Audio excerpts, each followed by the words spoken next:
Next up, the Heathkit IM5284.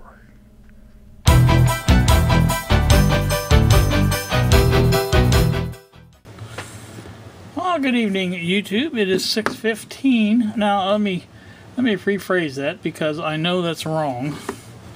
Because it is actually 7:15. I keep forgetting to set that clock up. So I'm going to do that tonight before I do anything else. And it will be accurate from then. So it's 7:15. I here with you on this Monday evening. Going to switch gears. I have the Sentinel put away again, and we'll get it back out once I get some things lined up.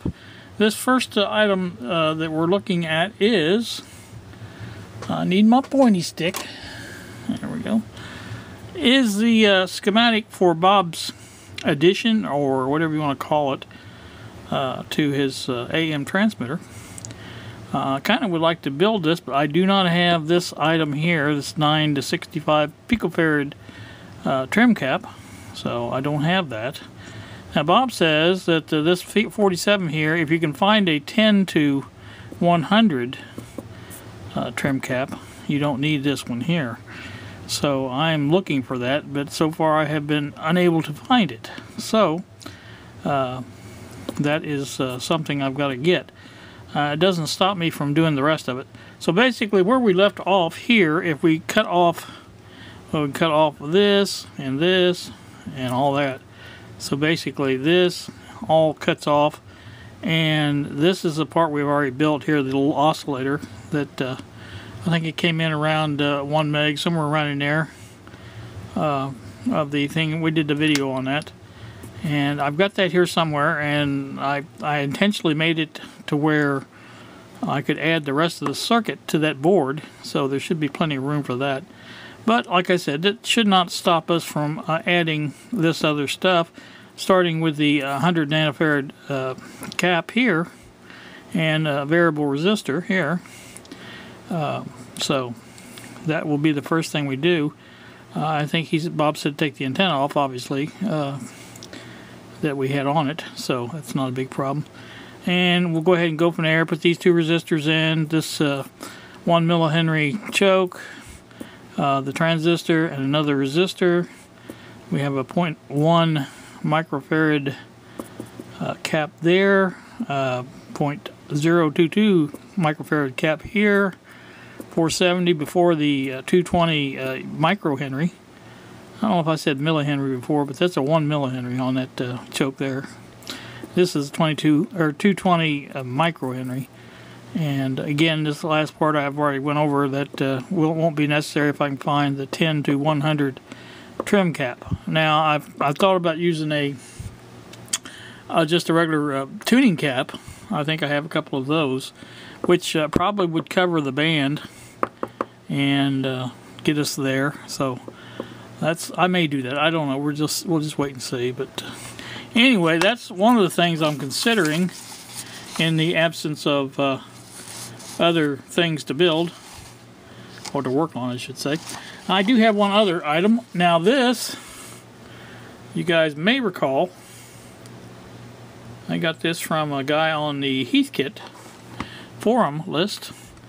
I have yet to actually try it out and see how well it does work or doesn't work. And like I said, this is I do have the calibration procedure for this. Now I've searched high and low on the internet. I cannot find an assembly manual for this. The only thing I can find is the schematic and the calibration instructions. So probably what I will do is go from there, because there's really not much else I can do. I see right now that is not in place exactly right. Not a big deal, but it is out of place. I have to take it apart anyway to put batteries in it, so I'm going to do that first before I do anything, and then see exactly if it does actually work. It may even work, you know. Really, the only thing I'm going to be using this for is the AC, maybe 2-volt range. I don't know exactly which range I want to be used. Apparently I have a 1 volt, 10 volt, between those two there. But basically the AC and yeah, there's no batteries in there. But anyway, the AC and the that range, and really the only thing I need to do is make sure with more voltage it goes up, less voltage it goes down. I mean, that's really the only thing you need for calibration, or not calibration, aligning receivers, is that, you know, switch from high to low or whatever, and that's what I'm looking for. So if it will do that, I will be happy. So let's look at this a little closer and see if I can find a battery to go in it, and we'll go from there. Alright, we have the unit open. There was only 2 screws holding it together instead of 4 like it's supposed to be. Just looking around here, I can see wiring doesn't look too bad. It is certainly clean in here. I still haven't figured out exactly what this is up here, but I don't know. It may be a part of it. I don't know. That's why I really wanted the schematic, or not schematic, but the assembly manual. I was curious about that. But anyway, it does have provisions for 1, 2 9-volt batteries. So we'll have to come up with a couple of those. I think I might have 1 for sure. It's possible to have 2. There's 1. I think it's a good one. There's another one that may be good also. Just need something to test it. And we can test the batteries first, make sure they're pretty much up to snuff. Like I said, it doesn't have to be exactly right. Just close to 9 volts would be nice. That one measures 9.27, that's good. And this one measures 9.3. Both of them are good. Well, we'll put it this way, they have a surface charge to them. You know, we don't know for sure they're good, but you know, whatever. Make sure this is off. Yep, it is off. Put the batteries in it and go from there. Let's see here. Now for this, I won't need to put the top back on. We'll just set the batteries in there and do a little testing with it and see how it works. If it works, how's that?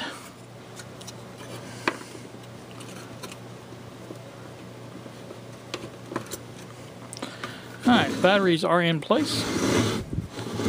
Let's turn it on and see if it does anything. Okay, it goes down, we know that. Let's put that up a little bit and see if that has anything to do with it. Let's go for DC. Meter moves. That's always a good sign. Let's see on AC if this will zero out.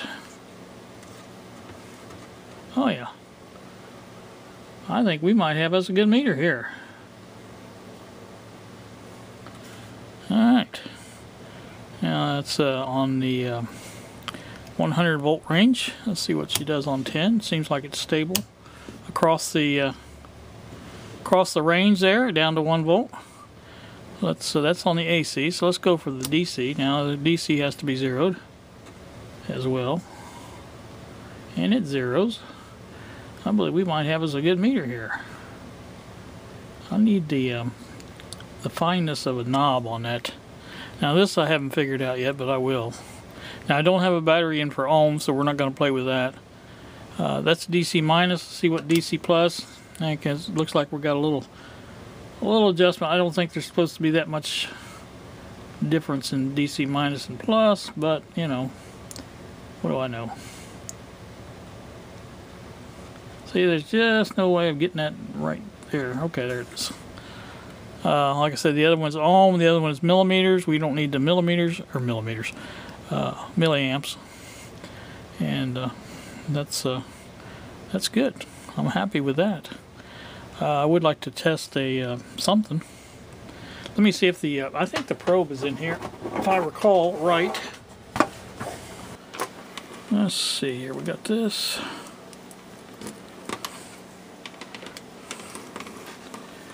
Pretty simple here. Minus goes on the black.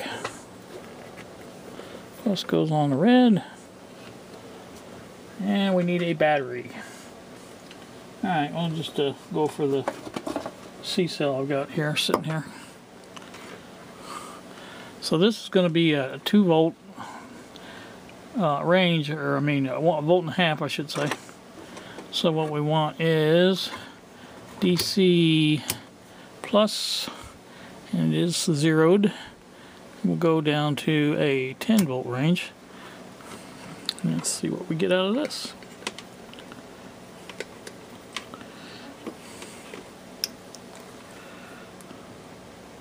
Oh, looky there. That's right at a volt and a half. Maybe a little over, but if they're new batteries, it would be a little bit over.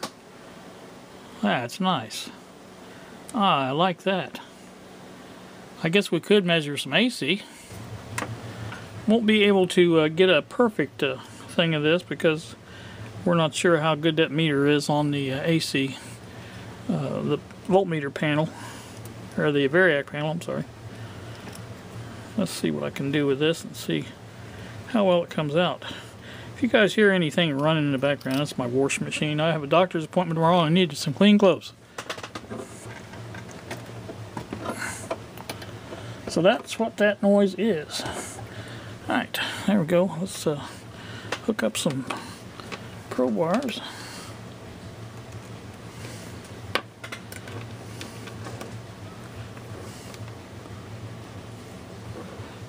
I don't want those shorting out, so let's put something between them a little bit here. Alright, now let's go back to AC, and we're pretty much zeroed there. Let's turn on our variac. I have got to get some better places to put some stuff. And you'll see it rose a little bit. Now we're on the 10 volt range. Let's just go up to 10 volts real quick and see what it does. Well, I said real quick. I don't want to go too quick. There's 5.7. I believe this is the AC 10 volt only. Yeah, that's 5.7. That's about right, I think. Let me go on up. See if I can get a nice close 10 volt range here. Oop, a little over.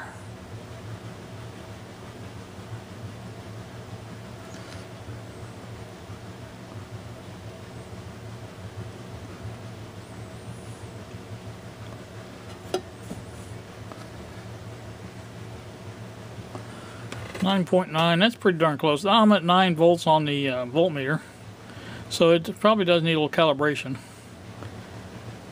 So that's not a bad deal though.